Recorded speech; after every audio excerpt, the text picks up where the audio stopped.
get to it. So the last 3 weeks, we've pretty much emptied out our team, and whoever you thought the problem of the Colts, the problem with the Colts was, is gone, and now maybe even a couple people who want the problem. Mm-hmm. So offensive coordinator Marcus Brady is gone. Matt Ryan is gone. Neiman Hines gone. Arguably our second best running back. This week, Frank Reich is gone, the biggest one of them all, and now our new head coach is Jeff Saturday. Our new quarterback is Sam Ehlinger, and the Colts are, dysfunctional. For sure. Dysfunctional. And with everything that's been going on with the Colts right now, there's a million ways you can go into it. You can make a joke. You can talk seriously about it. You can say what this means for coaching in the NFL and people who are getting opportunities at coaching, whether it be coaches of color or whether it be just any coach who's put in experience. You can talk about Irsay maybe just running the team 100% by himself. I want to start with just really quickly Sam Ehlinger. I'm going to just say he played 2 games. The first game, he didn't play that bad. The second game, he had 4 people rushing him and getting to him. So what is he supposed to do? Mm-hmm. At the same time, I have heard someone said to me, Canby mentioned to me that still you got to play better. So I respect that. How do you feel about Sam Ehlinger in his 2 games so far, playing on probably one of the most dysfunctional teams in the NFL at the moment? I don't feel like there's much to judge on Sam because there's just not much to see as of right now. Honestly, if you've been watching the Colts all season, the offensive line is terrible. It's by far the offensive line is terrible. The play calling was lethargic, and it still is lethargic. This is why we're the second lowest scoring team in the league. Didn't know that. You can't. It's hard to judge anything as of right now, which is why you probably brung in Jeff to be the interim head coach. He's not technically the head coach right now. The interim head coach, so he can go over things with the offensive line. He can try to fix up and tool it in a way that he sees fit. He did play 12 years. He went to 6 Pro Bowls. Was with a lot of different, great players. Mm-hmm. So that's that experience, right? Jeff understands how to play the game. He understands how to play it the right way. If you've been a Colts fan for 10, 15 plus years, then you understand that Jeff Saturday knows what it means to win as a Colt. So he gets it, but it's still just all a process. You're not going to see much from Sam as of right now because that offensive line is atrocious. It's atrocious. I mean, I just think seeing with Jeff Saturday, of course he has a lot of experience. But even just, that's why it's so many ways to look at this, but I guess the first one I started off with, I think the Colts as an organization right now is probably the most dysfunctional it's been in the last decade. Ever. And then second on top of that, I think hiring Jeff Saturday wasn't like we're hiring him because he had a lot of experience. I think this was like not a split decision, but kind of a split decision. And I think if anything shows that it was a split decision, it was the press conference on Monday. Oh, absolutely. It was definitely a split decision. But with that being said, over the course of the years, over the course of the last 5 years, Irsay has stayed out of the decision making. So for the most part, he's kind of allowed Ballard and Reich at the time to predicate how the team was going to go. And they've kind of moved it. Weren't there arguments that Frank Reich wanted Carson Wentz another year? No, Frank definitely wanted Carson Wentz. Yeah, that was a thing. Frank wanted Carson Wentz. I think Irsay's I think that's the biggest problem with this team right now is how involved Irsay is. I would that's a good argument. I can't really argue either side because we don't definitively know. I feel like Irsay wasn't very involved, and now he's getting involved. But that's not. I don't know that for sure. No, I don't know that for sure. What I would say is now he's for sure he's got his hands in it now. 1,000%. But it's it's one. Just the decision making that he is making is because over the course of the last couple of years, the raw bad decisions that have come back to bite the Colts haven't been his decisions. Carson Wentz wasn't his decision. Okay. It was his decision to get rid of him, though. Yes. I don't think Matt Ryan was his decision. Okay. You don't think? Okay, I agree with that. Matt Ryan probably wasn't his decision. Right. So it's just you look over that stuff over the years, and then Chris Ballard. I've said it to you before. Chris Ballard likes to draft guys. He doesn't like to sign in the free agency.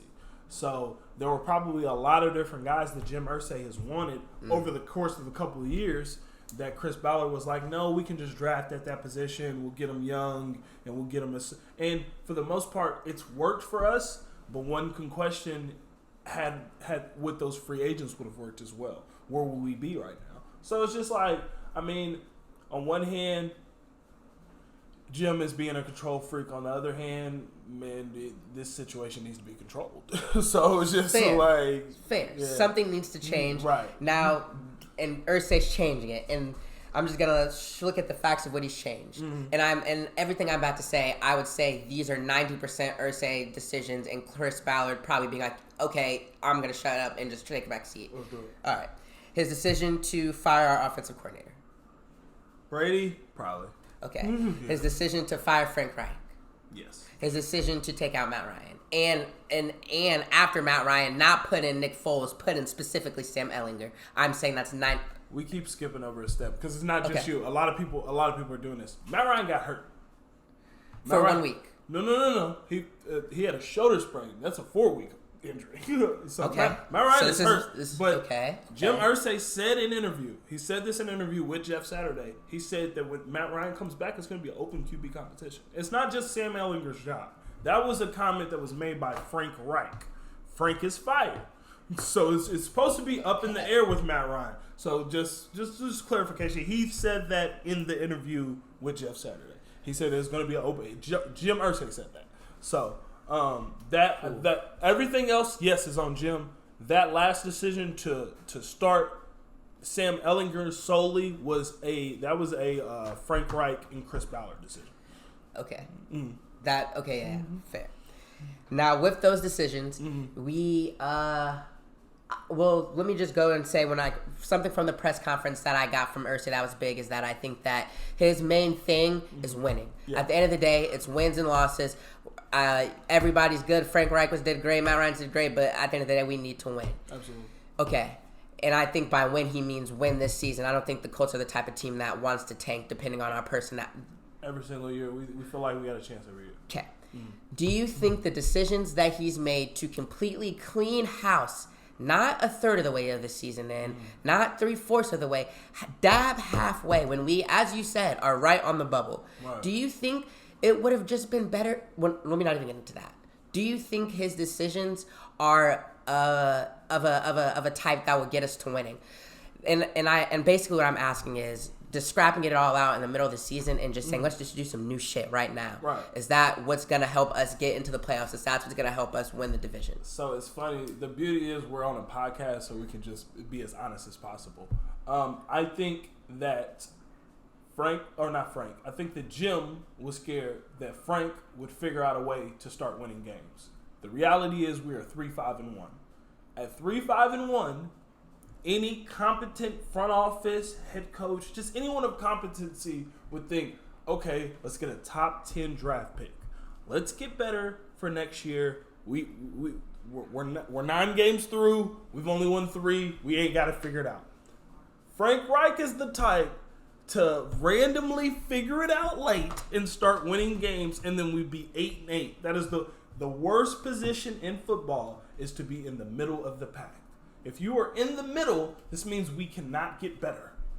we didn't reach the playoffs, so we weren't top echelon, and we're also not low enough to really get better with a top 10 pick, like somebody who's supposed to be wearing a gold jacket.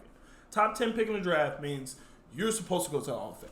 Like, essentially. Fair. Now, whatever your career turns out to be is what it is. But if you draft a top 10 guy, essentially before he even plays, we're thinking he's going to be in the Hall of Fame. So it would not make sense at 3-5-1 to let Frank figure it out.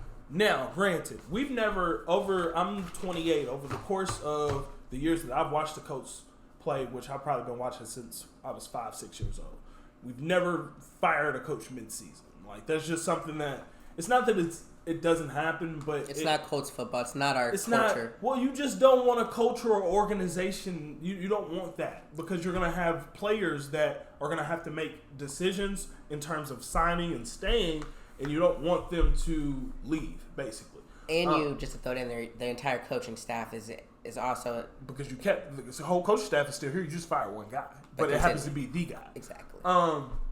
But I think that the reasoning of that is because Jim was scared that at 3-5-1, Frank Wright was going to figure out a way for us to go 8-1.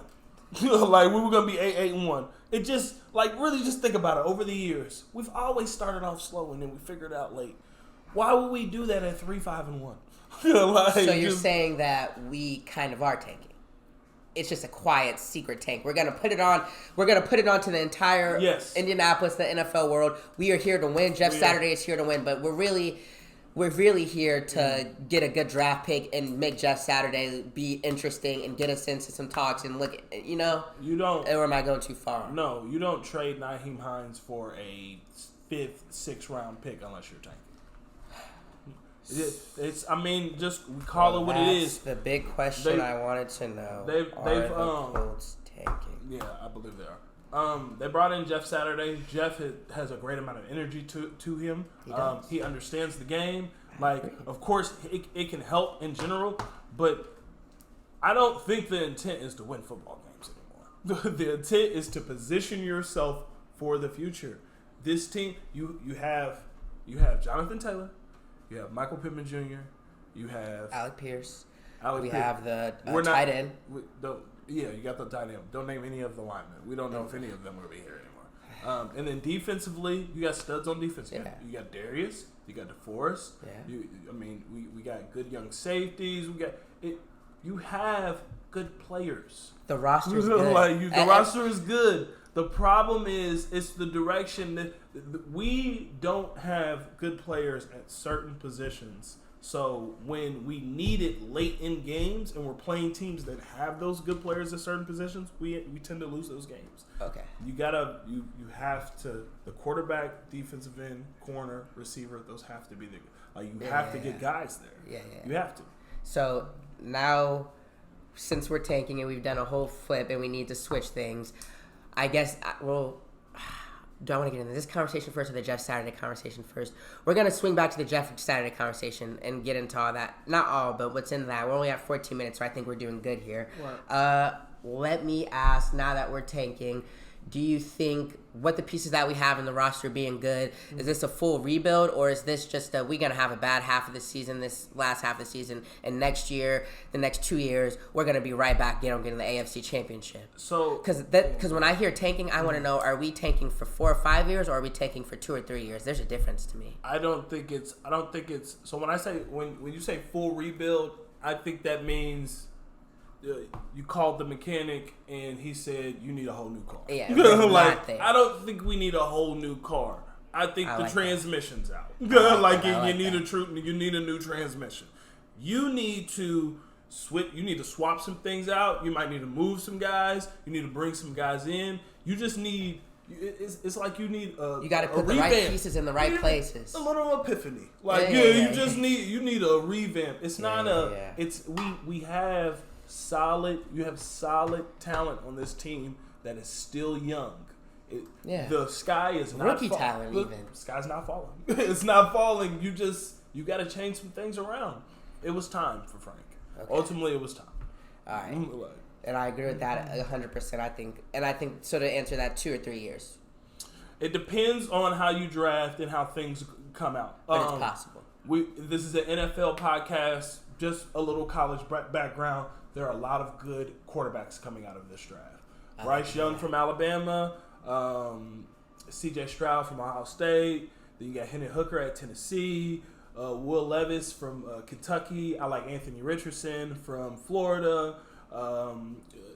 Max Dugans at TCU. How many? Because you're naming a lot of quarterbacks. How many of these are franchise ready?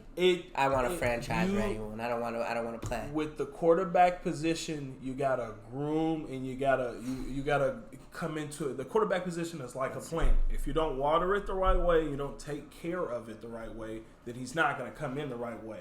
Some plants are different than other plants. What plant is a little bit full grown is going to need a little bit less of my attention you want to see out of those quarterbacks? You want to see Jay Stroud. You want to see Jay Stroud. Which one of those is a cactus? I got to see more on Bryce. I got to see more on Bryce. Bryce scares me a bit just because I think he plays around a lot of talent, and at times when he plays big talent, he doesn't play well. I haven't seen that from CJ. And I want a quarterback that is, when everything's not going perfectly, right? He extends plays. CJ's an improviser. Okay. CJ's an improviser. I like CJ. That's the Ohio State quarterback. There are other guys. I like Hendon Hooker, but that's going to be we got to water that. We got to take care of that. Like, we got to teach him the game. Anthony Richardson from Florida. I really, really like him. Well, once again, those aren't finished projects. CJ, on the other hand, isn't a finished project, but it's almost done. Half of it before it's you in made the the crock plan, pot. yeah. He been cooking. Like, CJ's very good. All you got to do is chop it up and get it ready. Bryce is probably the best quarterback that's ever played at Alabama, but the thing is, it's just in big moments, he doesn't tend to play great. That's the only thing. He's lost a national championship in bigger games for Alabama. When he's been at the helm, they have lost games. With it being said, we'll see. Like, they've lost 2 games this year, and they're not going to playoffs. So, I mean, we'll see. He might come back next year. He might just be in the draft, but it's just like, that's my only thing about Bryce. He tends to kind of fizzle out when the big moment comes. Tight. I know very little about college football and college football quarterbacks. Yeah. From what you just said and described to me, I want C.J. Stroud. See, that's nice. Yeah. Plays at Ohio State too. Area that's what I thought, people love area kids because you know what I mean. They played in the Big Ten, just in the area. Like it would be perfect. CJ's probably gonna be the second pick in the draft, so you're probably gonna have to lose a lot more games. But and just from the conversation, and I think we both agree on this. We're drafting a quarterback. I would hope so. Okay, I would hope so. I'd hope so. As If we were to trade a couple first round picks over to Chicago for Justin Fields, I would be mad. I wouldn't be mad at that either. I wouldn't hate that. But I would hope we're drafting a quarterback. If it's Justin Fields, I'm fine. Justin Fields behind that O-line would be disgusting. I'm fine with Justin Fields. But Justin line behind that O-line would be disgusting. Well, they got to fix it up a little bit. But Justin Fields is a lot more mobile. Mm-hmm. So with that, he can figure it out more. I think that that's what we're seeing from Sam now. He's a little more mobile, so he has naturally a little more time to figure out some things. He's still getting hit because the O-line is atrocious. But that was the problem with Matt Ryan. Matt Ryan feet is stuck into the ground, like he is looking for an open receiver and to throw it. Sam will move and throw it. He just doesn't have his arm like Matt Ryan. So it's just when you say arm, you talk about as far as accuracy, as far as strength, as far as Matt Ryan has like a top 50 arm of all time. Like there are superior quarterbacks. Matt Ryan was drafted number 1 in the draft for a reason out of Boston College. He can put the ball wherever he wants to. Yes, he is older now, but when he first came out, like Sam Ehlinger, it's his second year in the league. When Matt first second year in the league, he was starting. Because Matt was just a superior quarterback. You want to find the happy middle. Sam is mobile, and Matt can throw it. We gotta go get one of them young fellas that can do both. You feel me? That's what the league is becoming. Patrick Mahomes. Why is Patrick so good? Because he can throw wherever. But Patrick is also mobile. He can move around and do that. As I'm hearing you speak, because this is definitely something that I thought was the problem from the first episode of Garrett's Football Show with the Colts is we don't have stability at quarterback. No. So you think Frank Reich I don't even want to ask an if question. I'm just gonna say we on the podcast. Let's hear it. If we had a stable quarterback, if we had a Justin Fields, if we had one of these younger quarterbacks, I can't think. Let's just say Justin Herbert, shooting for the stars, because Justin Herbert, I think, is in a situation that's not the best. Mm-hmm. You think if we have Justin Herbert on our team, exact same team, you think people say Frank Reich is a problem? And the only reason I say that is because why I do think Frank Reich did not give the team energy. Mm-hmm. This is a lot of things I've been hearing people say to me. The team looked dull. They weren't ready to play. This is something you said. Yeah. Lethargic. Mm-hmm. Do you think, all that being said, I still think he's a good coach. You think if we had a better quarterback, we'd be in this position this season? Frank Reich was going to turn us down no matter what. If we had a better quarterback, we'd win more games. But when we got to the higher stages, we would fall short, and we would always think it was the quarterback. But the reality would be it's lethargic play calling. Okay, and that's not a team that you want, and that's not okay. So, question answered. Now I want to get into Jeff Saturday. And I'll say, again, I don't know if I said this, but the Colts being dysfunctional at the moment, I still believe, and I think the press conference on Monday showed that. But That being said, it's Thursday when we're recording this. Yesterday and Tuesday, hearing Jeff Saturday talking stuff has made me think we are a little bit less dysfunctional, and it's made me like Jeff Saturday more. And I'll say, with everything that's swirling around with just how big it is of the Colts hiring Jeff Saturday, a coach with no college or NFL experience, I think Jeff Saturday's in the hard position.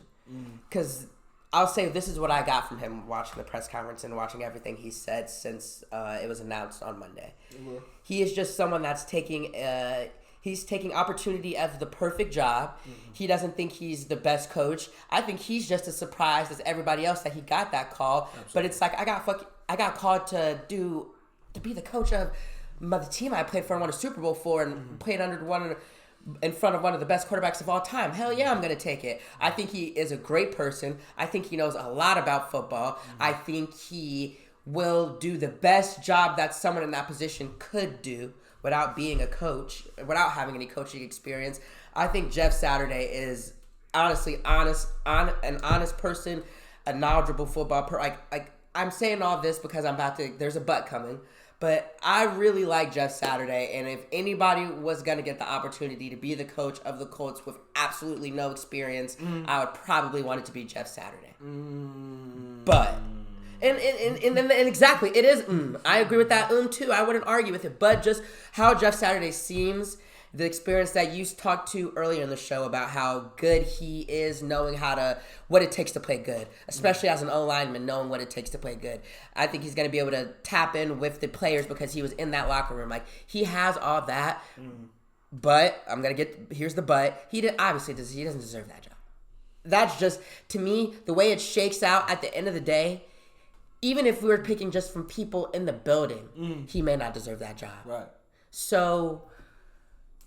And now we've gotten into that we're tanking. So the fact that we're tanking, if we tank it, we do bad. He's not going to be the coach next year. So can I even... this was a question, but I don't think I have to ask anymore. Right. There's no way he turns into the head coach next year. I think that I'm a big conspiracy guy. And I think Let me hear it. I think that you should deep dive into that more. Okay, so... Let's do it. On the coaching staff currently, after Frank Reich was fired, John Fox is a defensive associate, he's an associate with on the coaching staff. John Fox used to coach for the Bears. He was the head coach for the Bears. So that's one guy that could be an interim head coach and no one would have said anything. You also have Gus Bradley. Gus Bradley used to be a head coach in this league. That's another guy that if you would have made him the interim head coach, no one would have said anything.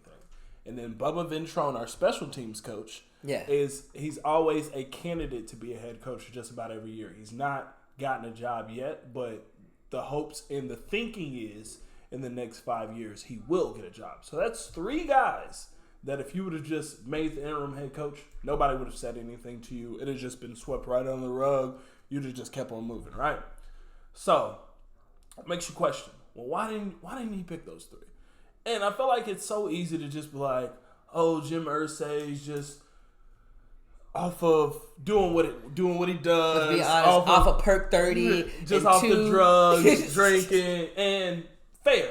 But my biggest thing is, with everything that is going on, it makes you ask, why? Why would he do that? Why would you make the decisions that you're making? And my biggest thing is, why would you then bring in a coach that's basically never coached before?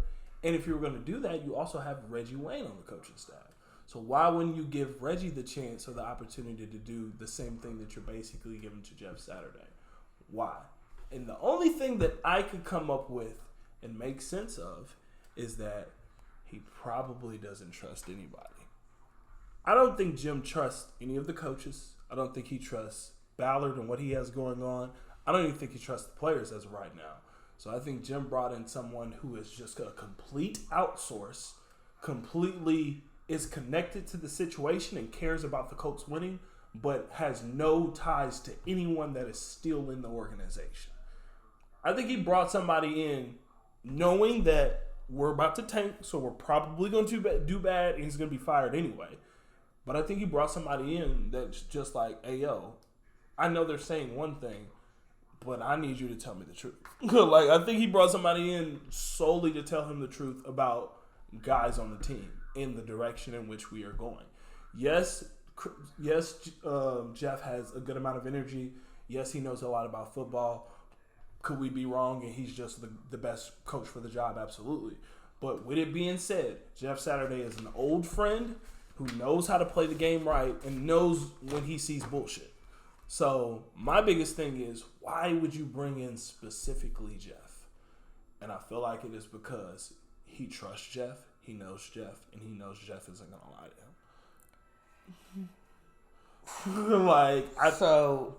In 2 to 3 weeks, if you see the Colts start really firing people, then I think my point was right. I think my point was right. I think that this is a look over here while we're secretly doing something over here.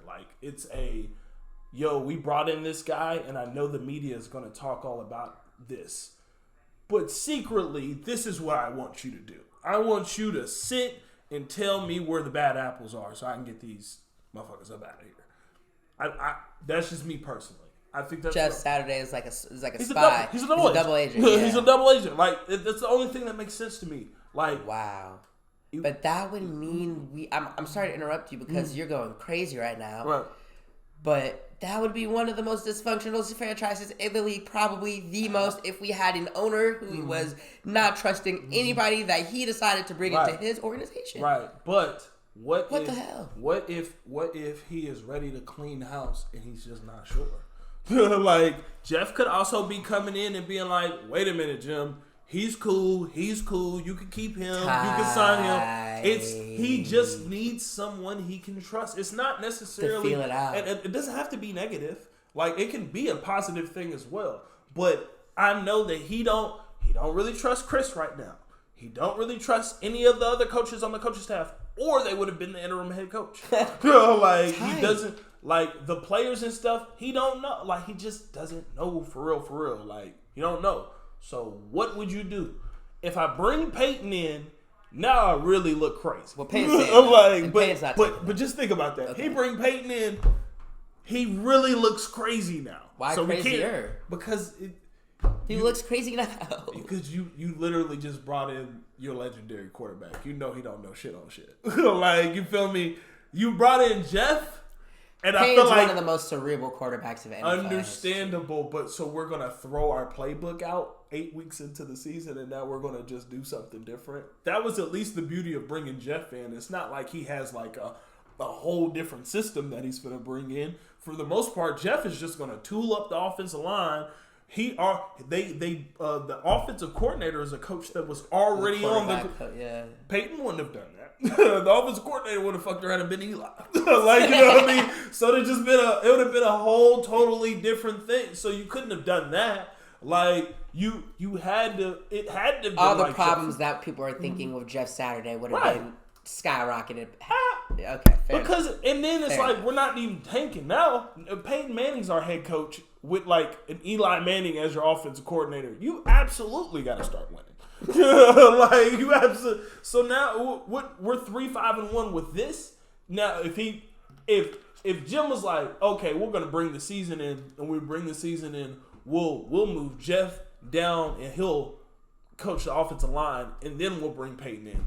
That's different because you're starting the season off like that. You feel me? He gets to pick. He gets to help pick in the draft. He formulates a playbook. He gets everything together. You don't bring a offensive mind in 9 weeks into the season and say figure it out. That's not how that works. It's just so that's why it was Jeff Saturday. It was a guy that's not finna change up your playbook majorly. He's just finna bring energy to your team. And then I like that conspiracy theory a lot. I'm almost positive that's what's going on. I like that. I'm almost positive. Like you said, if a couple weeks, Chris Ballard's gone, certain people are gone, certain people stay. Remember, you heard it here first. Remember, you heard it here first. Garrett's Football Show, episode 10 with him. Use your third eye. I'm almost positive. What else could it really be? And thinking about it deeper, that's the type of stuff. Yeah, that's the type of analysis I need on my show. Yeah. Amen. We do a lot of sports stuff on my end, but let's. We still talking about the Colts. No, honestly, I was just sitting here thinking, like, He's on it. we figured out that the Colts are tanking. We figured out that we are having an owner who trusts no one in the organization. Absolutely. And brought in a double agent to tell him the information that we need to know about the team. And we know that the Colts are going to probably either look one way or another. The Colts are gonna look a lot different, and it's because at this moment Jim Irsay is saying, "I'm the captain of this ship. Literally. Y'all are doing what I say, and we're gonna see who's acting right in here." Well, if I'm Jim Irsay, who is the one guy in the whole organization that can say, "Hey, I've been to multiple Super Bowls." Well, as an owner, Jim Irsay's been to 2 different Super Bowls. He's won one. Like, who are we to tell him he doesn't know what he's doing? And it's funny you say, and it's funny to hear you say that because I wrote this in my notes about during the press conference. The biggest thing that Jim was saying was, "I know how to make." He said multiple times, "They're not building rockets. I don't know how to make sausage, but I know how to make a damn football team." He just kept saying, "Whatever y'all think, I know that I know how to make a football team." And Jim is probably embarrassed because he allowed 2 people, and Chris Ballard and Frank Reich, to kind of do their thing and do whatever it is they wanted to, and this has been the product for the last 5 or 6 years.